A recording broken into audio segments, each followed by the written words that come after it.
Olá, seja muito bem-vindo, seja muito bem-vinda aqui ao Nada Trivial. Segunda-feira, dia de Inspiring Brains por aqui. E você sabe, eu não chamo qualquer pessoa para vir fazer essa conversinha aqui comigo de neurociência aplicada. Então, solta a vinheta que eu já vou te contar quem é.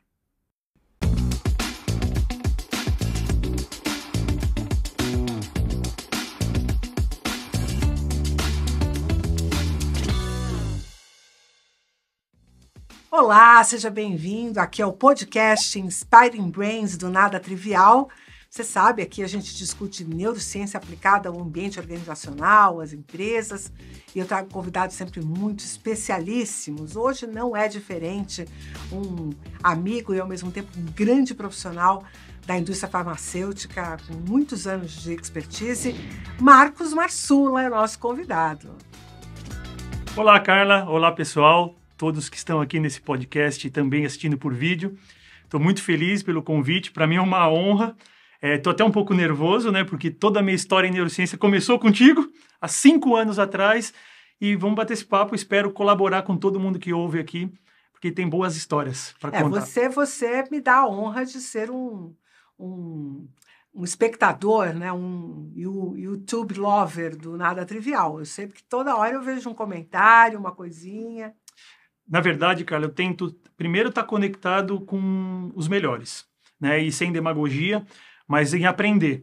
E quando eu estou conectado, é justamente para tentar espalhar a neurociência e as coisas que a neurociência pode trazer para todo mundo, no ambiente profissional ou até no ambiente pessoal, da melhor maneira possível. Então eu tenho que colaborar. Hoje é o meu papel como ex-aluno, hoje um especialista em neurociência, fazer com que as pessoas tenham acesso de uma maneira prática, né? E tirar um pouco do tabu que nós vamos virar neurocirurgiões ou neurocientistas no detalhe do cérebro. Não, tem coisas para você aplicar que são muito importantes. Então começa essa história do começo. Vamos lá. Conta para o pessoal aqui qual é a tua jornada profissional, ou até pessoal, o que você Claro. quiser compartilhar com eles aqui. Eu gosto de falar, já desafiando sempre, Carla, que é muito difícil você falar de quem você é sem falar o que você faz. Eu sempre começo falando que eu sou Marcos Marsula, 48 anos, casado com a Débora há 30 anos, pai da Meg há 17, que é a minha pet, né? Eu tenho como meus principais valores a lealdade, a felicidade e a fé.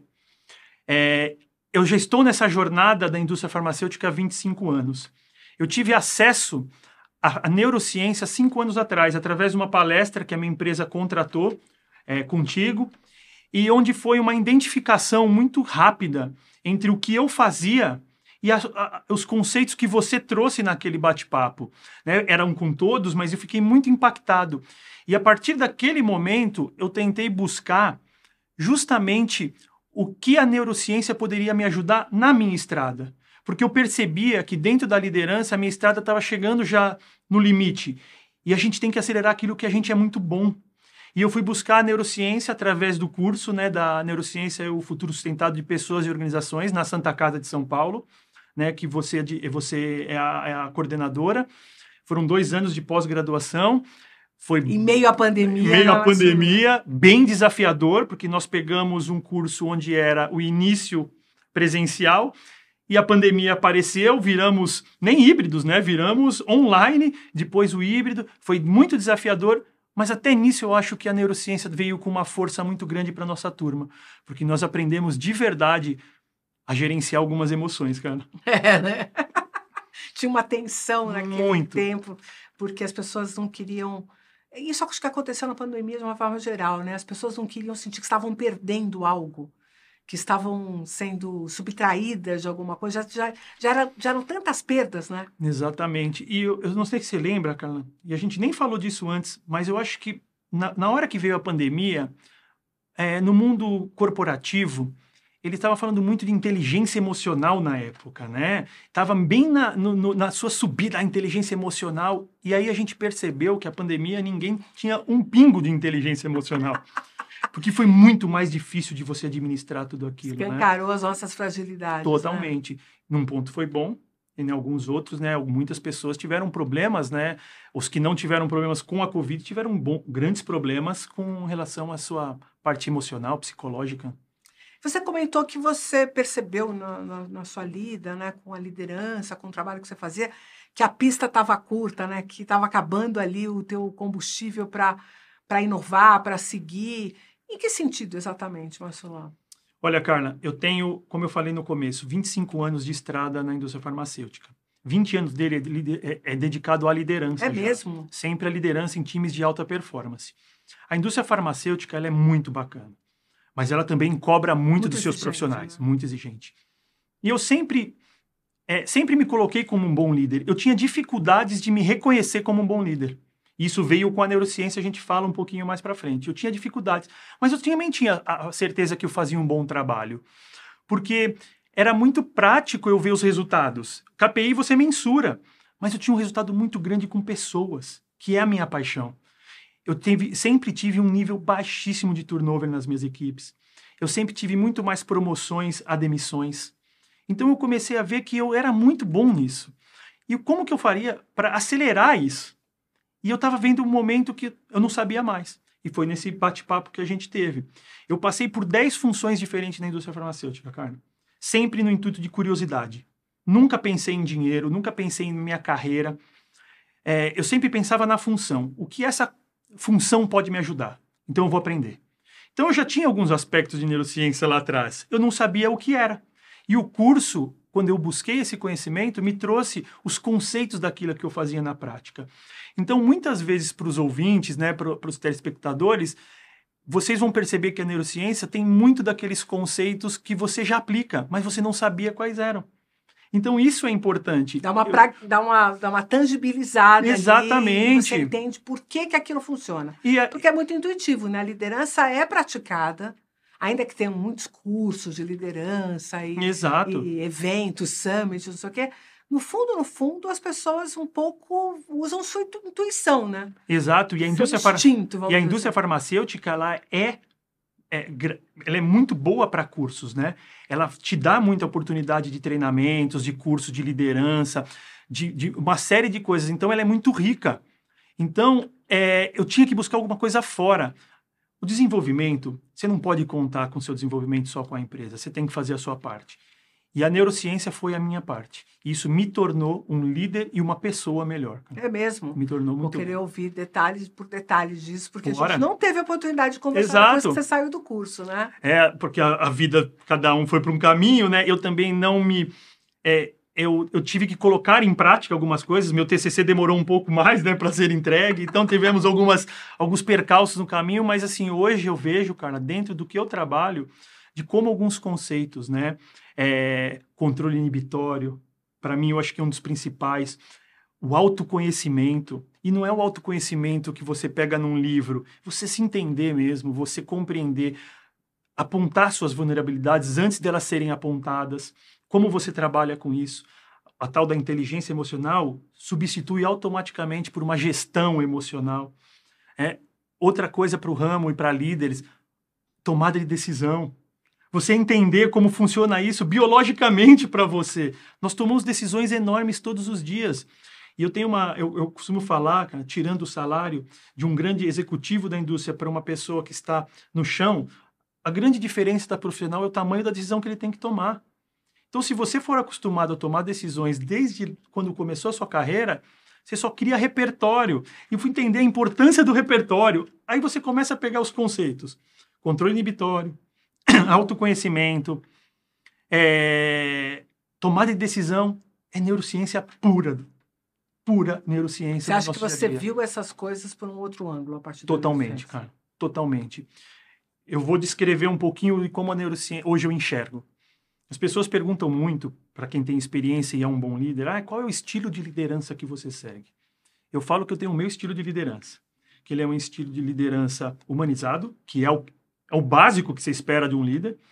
Ele tem que ser singular e ele tem que ser de performance. Eu não posso tirar a performance por trás disso tudo, porque nós trabalhamos em empresas que precisam ter resultados. Através de pessoas, através de processos, mas a performance ela tem que cair nesse estilo. E quando eu transformo esse estilo, essas três palavras no estilo, eu tenho aí autoconhecimento, eu tenho a comunicação, que ela é falada durante o curso praticamente inteira, e eu tenho uma outra questão que eu trouxe que chama-se comportamento corporativo, cara, que é totalmente o controle inibitório trabalhando. Você tem que tomar cuidado com o ambiente que você trabalha. E cuidado não é para você se dar mal, o cuidado é para você se dar bem também. Você conhecer o ambiente. Isso é um aspecto maravilhoso que você trouxe, porque as pessoas entendem o controle inibitório como alguma coisa que para evitar algum comportamento que vai me prejudicar. Mas, no fundo, é para você lapidar a interação para fazer com que o teu interlocutor possa ter sinergia com a tua intencionalidade, quer dizer, é a tal da persuasão, vamos dizer assim, positiva, né? Eu acho persuasão uma palavra muito mal interpretada, né? Porque se você está falando de enganar alguém, não é persuasão. Né? A persuasão está diretamente ligada a você ajudar aquela pessoa a tomar decisões que são consideradas melhores naquele cenário. Né? Esse é o ponto, Carla. Antigamente a gente falava de controle inibitório sem saber a palavra. Quem não fez neurociência não usa essa palavra, mas era o tal do sincerocídio, né? Sim. Ah, mas essa pessoa fala... O controle inibitório vai te ajudar nessa situação. Ela vai te trazer elementos para que você respire para chegar onde que você trouxe. Hoje é o que eu mais uso no meu dia a dia. Eu sempre falo que o controle inibitório ainda é o meu ponto a desenvolver. Porque quando você lidera, é muito natural você trazer todas as frustrações e alegrias do seu time. Internamente, você é o meio de campo dessa relação. Sim. E muitas vezes você explode por um momento de um dia ruim. Um dia ruim pode te prejudicar numa decisão. Porque a decisão, e você pode falar melhor, e já falou em outros episódios, ela é emocional. Aí você entende onde ela é processada no sistema límbico, ela é emocional, ela tem um fundo. Hoje, uma barata que, com esse aprofundamento que vocês fazem no curso, vocês conseguem entender exatamente o que isso significa, né? E não um arremedo, que é tipo assim, emoção, então ela está querendo dizer que a gente é levada pelos afetos e tal. É muito comum nas palestras as pessoas interpretarem desse jeito, né? E quando você fala que você desafia alguns de nós, né, no curso, né, algumas palestras que não tem ninguém racional, é um impacto. As pessoas têm que entender o que é a pessoa racional. Ela tem mais controle sobre uma ou outra emoção e tudo isso eu aprendi. Então hoje eu tenho uma vivência muito mais rápida. Isso me facilita na tomada de decisão certa, na rapidez da tomada de decisão. Isso não quer dizer que eu estou perfeito, mas me trouxe repertório para justamente poder ser mais útil para aquilo que eu acredito. Você trouxe um aspecto que eu acho fundamental, que é o seguinte. Eu não posso esperar de um líder que ele seja passivo, que ele esteja o tempo inteiro respirando, pensando, organizando o que ele vai fazer, porque o que se espera dele é inspiração. E a inspiração tem a ver com energia, tem a ver com motivação, tem a ver com presença.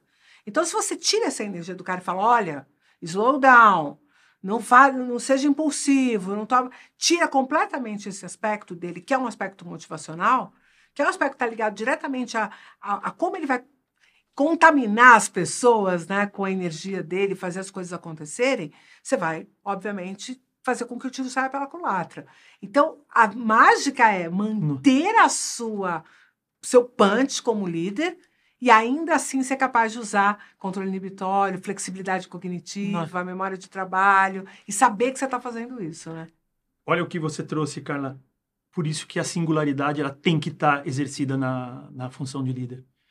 Porque você tem que tratar o indivíduo como indivíduo no dia a dia, nas funções mais básicas. Porque com isso você consegue fazer com que o cara... Talvez dentro de uma equipe de 8 pessoas, nem todas tiveram o mesmo dia. E aí? Como que você se controla? Porque você não pode também estar empolgado com os 4 melhores e os 4 ruins. E aí? Você tem que manter isso. Então, como que você joga? Como que é o seu feedback ou o seu processo de coaching com aquela pessoa? Se fala muito, né? O elogio em público, a chamada atenção da individualidade. A individualidade ela tem que estar presente todos os dias.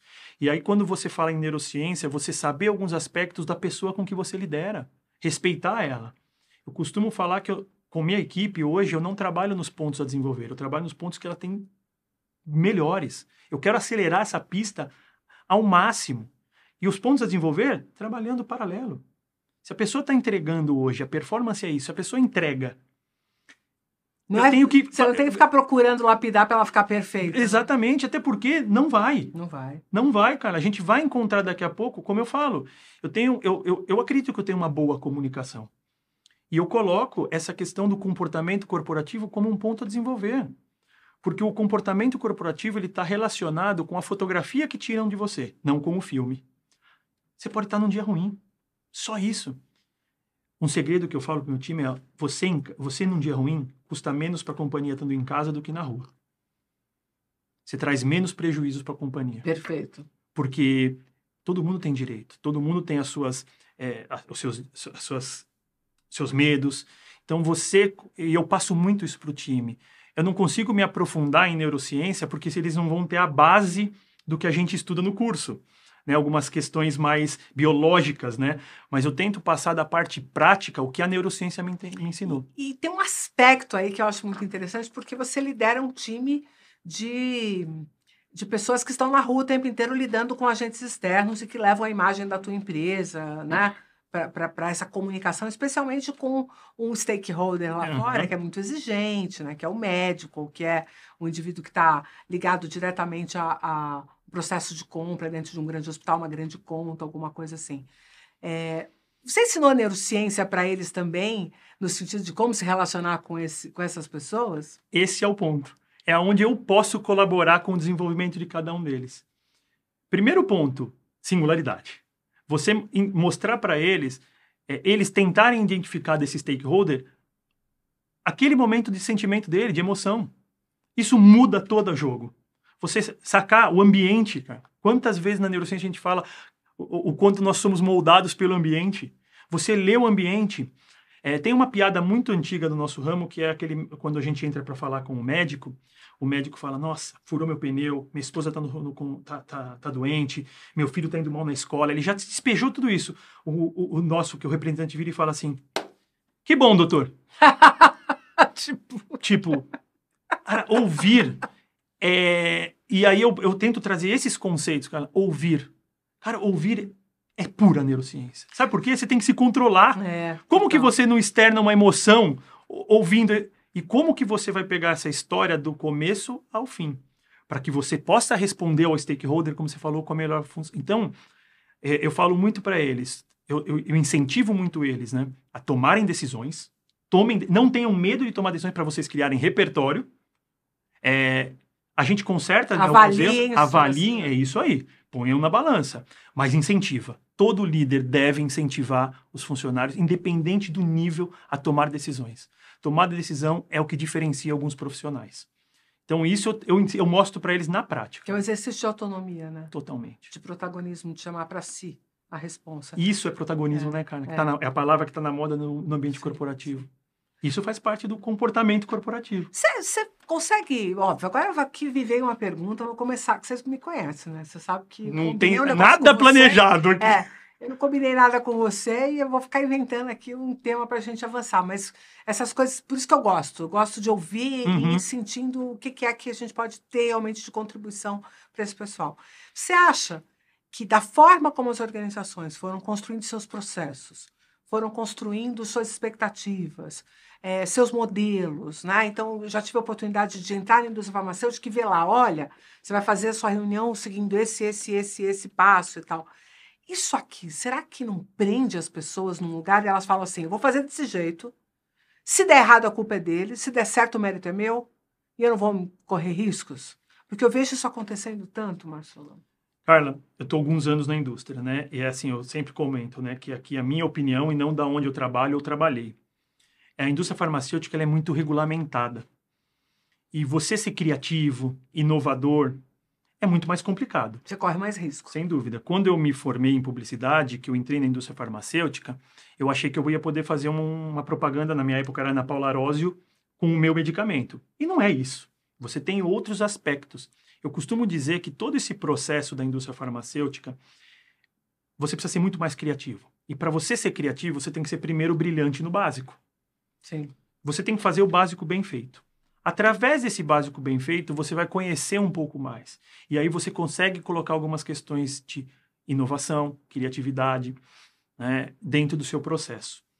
O processo da indústria farmacêutica, ele é meio quadrado mesmo, né? Para aquelas pessoas que querem entrar, é assim que funciona. E já há alguns anos, o que eu tento trazer, e eu falo cada vez mais em alguns workshops ou na própria empresa que eu estou, a gente tem que se desafiar. E o que é isso?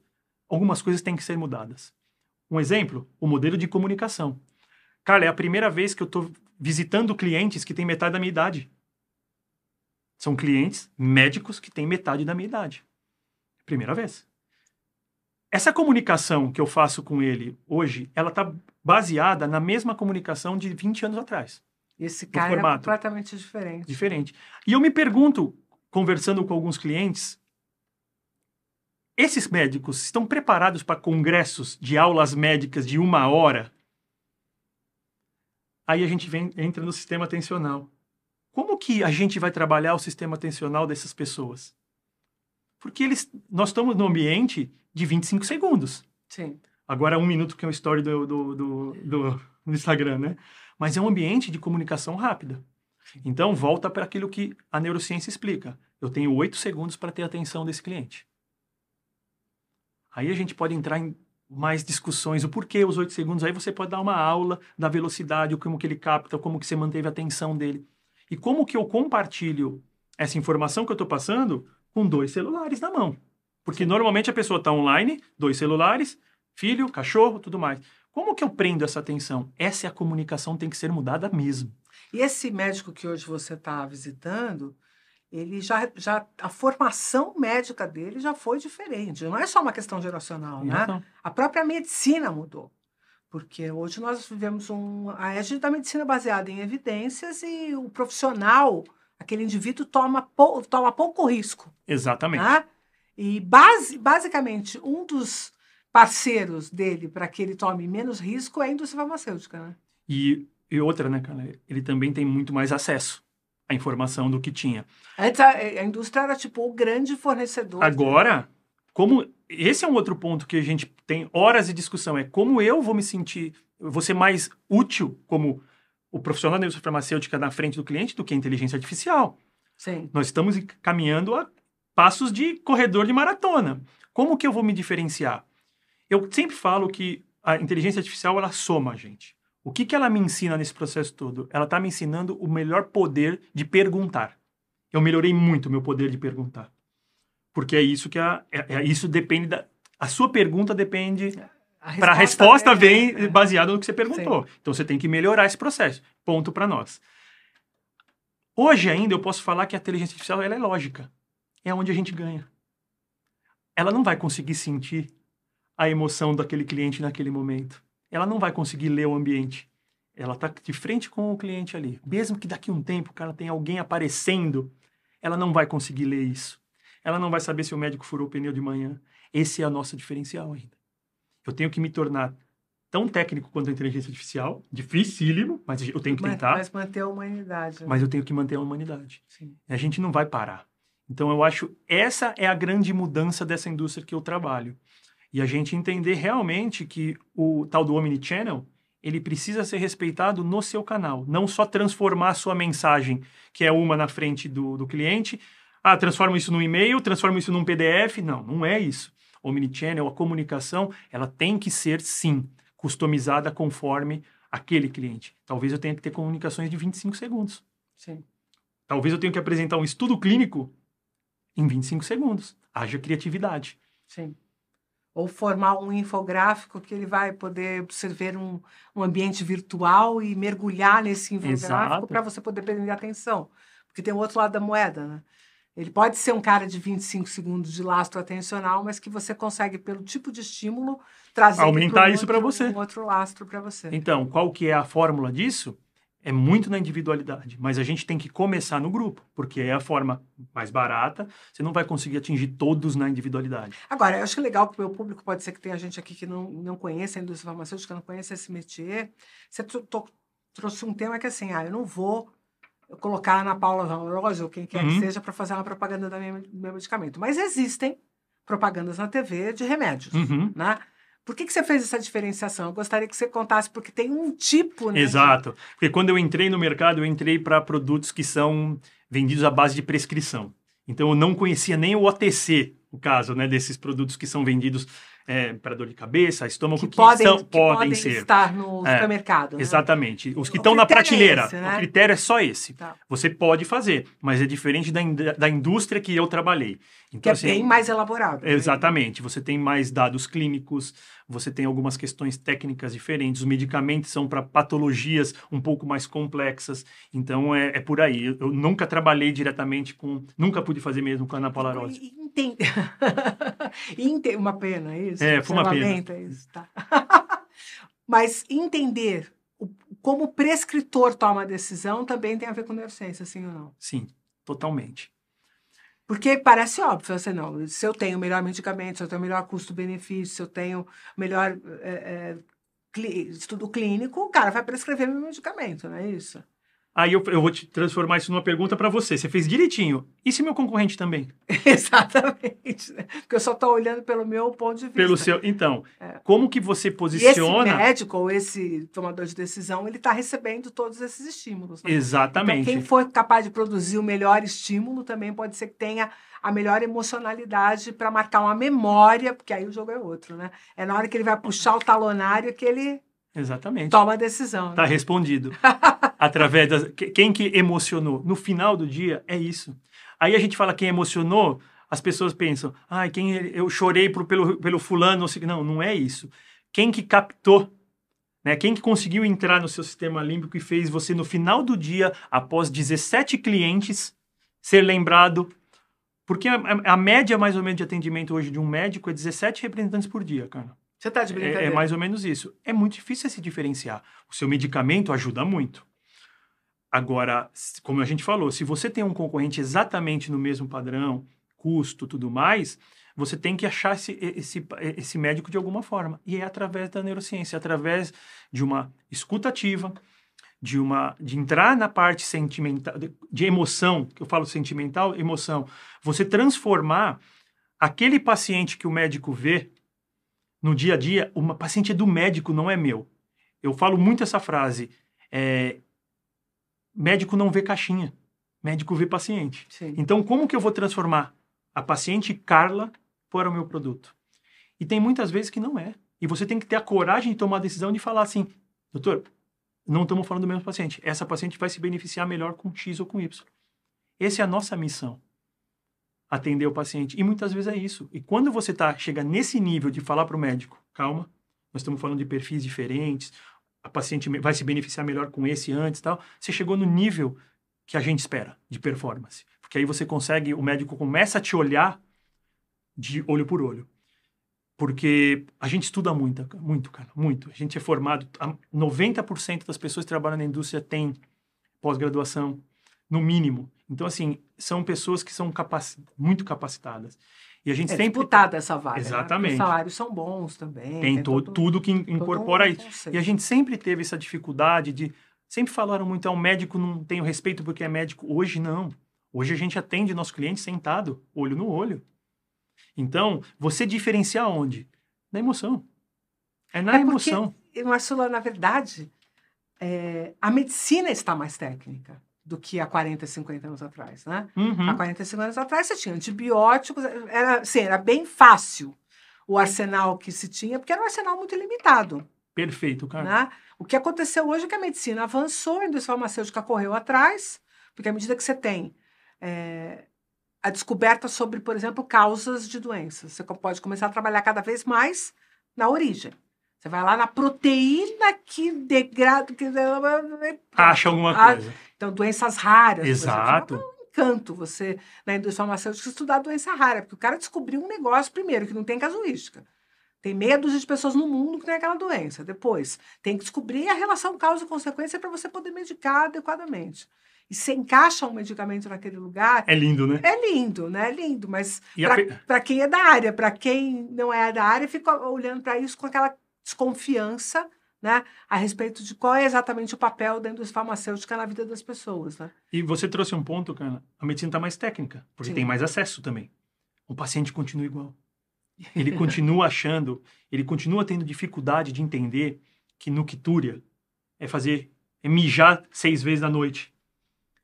a linguagem é outra. Sim. E quando você traduz como indústria farmacêutica a linguagem do paciente para o médico, o que eu quero dizer, o médico não escuta o paciente 7 vezes no dia falando que ele está com nictúria. Ele escuta o paciente falando, eu faço xixi 7 vezes. Então o médico está escutando o quê? Xixi 7 vezes. Ele não vai esquecer nictúria, é um termo técnico para ele. Mas se você chegar lá e falar o seguinte, doutor, para aquele paciente que faz xixi 7 vezes, certeza que ele vai lembrar. O que é isso? Pura neurociência. É você encaixar, é encontrar a intersecção da necessidade do seu cliente. Isso serve para qualquer mercado. É a intersecção do que o seu cliente quer com o que você quer. Esse é o miolinho. É o básico? É muito difícil. A neurociência te ajuda nessa tomada de decisão. Ela te ajuda a entender, compreender, a trazer elementos emocionais que vão facilitar o médico lá na frente ou o seu cliente a tomar essa decisão por você. Você imagina o tamanho do orgulho que eu tenho de ouvir você falando assim dessas coisas? E é o meu orgulho de escutar você falando isso de mim aqui. Nossa senhora! Porque eu sei do tamanho do impacto que você tem no seu mercado, também o quanto que você é reconhecido como profissional. Pô, eu tô vendo, né? Você entendeu e você já tá aplicando, você já tá voando aí nessa história. E do ponto de vista pessoal, mudou alguma coisa para você, nas suas relações? Mudou, cara. Mudou muito. Eu acho assim, todo o poder da escuta, continuo cometendo erros, a explosão, mas eu percebo justamente, identifico o meu melhor momento para falar. Às vezes explodo. Essa semana mesmo, né, para minha esposa, eu joguei uma resposta ali, mas eu já consigo, na hora, perceber que foi errado. Já se retratou, na hora, é muito resolveu. mais, já pedi desculpa, cara, passou e passou. Então ela tem algum agradecimento à neurociência? Muito, e ela começou, e não é brincadeira, tá na cabeceira do quarto dela o seu livro de neurociência, porque ela falou que queria ler. Eu falei, começa pelo básico. Não sei se ela vai querer fazer o curso um dia, né? Espero que sim, que também, acho que tudo é legal, mas eu ia falar para ela fazer de educação. Ela é da área? Não, ela é advogada, né? Ela não exerce, mas eu acho que esse curso também queria fazer, viu, Carla? Eu acho bárbaro. Mas é conhecimento. E outra coisa, Carla, que para mim mudou muito eu passei a conhecer muito mais áreas que não tem nada a ver comigo. Nada a ver. Ampliou teu repertório. Ampliei meu repertório. Eu tô indo para áreas, assim, muito grandes. Muito, sabe? Eu tô estudando mais. Hoje a facilidade da AI te permite você assistir uma série que é documentário. Você procura ali, aí você compra um livro e assim, eu comento isso com a minha equipe. Busquem assuntos aleatórios do seu negócio. Muito. Na tua capacidade de estudar também. Tudo, cara. Eu me arrependo muito de não ter feito isso há um pouco mais tempo, né, para trás. Porque a gente fica engolido pelo business. E hoje eu tenho total percepção da onde eu posso chegar como carreira e eu tenho total percepção do que eu posso fazer para a minha vida, independente da minha carreira. E isso me ajudou muito dentro do curso. Primeiro, as pessoas. A nossa turma era uma turma diferente, né? A nossa turma de uma diversidade absurda, polêmica. Polêmica. Mas isso é uma constante no curso maravilhosa, né? Porque como não existe um perfil, tipo, não é um curso para advogados, não é um curso para administradores, não é um curso para psicólogos, né? E no final é um curso para quem está interessado em discutir neurociência nas organizações e fazer esses movimentos, né? De treinar comercial, de treinar lideranças, de produzir novos processos dentro da organização. Então, ele é bem focado nisso. Então, vem gente de todo quanto é lugar. Isso As foi turmas bárbaro. são incrivelmente diversas. É bem interessante. A nossa, eu tenho contato com muitos até hoje. Então, a gente manteve o grupo Então, tem muita gente... A gente tem um contato, pessoas não aplicam tanto, mas eu acho que é você perceber, Carla, como você falou nessa pergunta, é você perceber esses conceitos no seu dia a dia. Isso é muito gostoso, né? Entender um pouco mais e não se passar disso. As pessoas vão te procurar para entender algumas coisas. É natural. Quando você demonstra conhecimento, é natural as pessoas te buscarem. E você não passar de maior forma... Nunca passei de forma arrogante, sempre passei que é um aprendizado, que continuo sendo um aluno, eu continuo buscando as minhas referências, continuo lendo das minhas referências, continuo convivendo com as minhas referências, e isso é muito importante. E isso me trouxe muito para entender o quanto o ambiente que você está inserido é importante para a sua vida pessoal, né? E aí, no final do dia, vida pessoal e profissional, elas sempre vão estar conectadas, né? Você não tem como... É muito difícil você desligar uma chavinha quando chega em casa. Aliás, eu acho impossível. Não tem como, né? É isso o cérebro mesmo. é um só, né? E com uma vantagem, quando você consegue ter uma vida profícua, mesmo que tenha dificuldades, obviamente, né? Problemas profissionais, desafios, metas a serem batidas, né? Desafios com concorrência, com tudo, mas que você consegue ir performando, você percebe que você tem recurso, isso deixa você muito mais potente até na sua vida pessoal também, né? E vice-versa. Exatamente. Quando na sua vida pessoal você consegue performar, consegue ter boas relações, consegue... Eu vou estourar, mas se eu estourar e na sequência dizer assim, me dei conta de que não era para tudo isso, me dei conta que não era esse o melhor mecanismo, a outra pessoa do outro lado se sente extremamente protegida, porque ela fala, pô, o mundo é o mundo e as pessoas estão vivendo nas suas velocidades, né? Mas ter esse espaço de reconhecimento, esse espaço, esse break, essa possibilidade de diálogo muda todo o jogo, né? E aí eu acho que à medida que você vai indo bem na vida pessoal, isso te estimula e não tem, né? É um jogo... E assim, o mínimo de... eu converso muito com a minha esposa, então ela viveu um pouco da neurociência comigo. E ela também entende esses conceitos, para ela também fez, e para nós, a gente cresceu muito com tudo isso. Que legal. Então, eu sou muito grato. E não é papo de, putz, é importante, Carla. É muito importante você se conhecer. Parte do autoconhecimento, hoje eu encho muito o saco das pessoas com relação a isso. Se conheça. E se conhecer, você vai ter que entrar em alguns aspectos que talvez sejam mais difíceis e dolorosos, né? Os difíceis porque você tem que voltar a estudar algo que você nunca imaginava. O curso, por exemplo, quando eu entrei na minha primeira aula de laboratório, eu falei, meu Deus, o que eu estou fazendo aqui? Que eu estou fazendo aqui? Eu com o cérebro na mão, passando mal por conta daquele cheiro de formol, né? Eu não consigo segurar minha cachorrinha no veterinário porque aquele cheiro me incomoda. Mas foi um conhecimento absurdo. Foi um conhecimento, e isso ninguém mais tira de mim. E você tem que estudar o que você tem vontade. E eu fui para a neurociência por vontade, cara. Orientado por uma pessoa que eu admirei, e eu fui. Eu só não tive medo de ir. Boa. Então, acho Mas que isso eu acho que é uma característica sua, né? Que um pouco te trouxe até onde você já chegou como profissional, né? Porque você não se intimida. Eu acho isso bem admirável em você. E, Carla, é uma coisa que eu aprendi. Hoje eu me reconheço. Para mim, isso foi muito importante. Hoje eu sei que eu sou um baita de um líder. Eu sei das minhas competências. Eu não falo que eu sou melhor do que ninguém, mas eu sou muito bom. Isso é muito legal.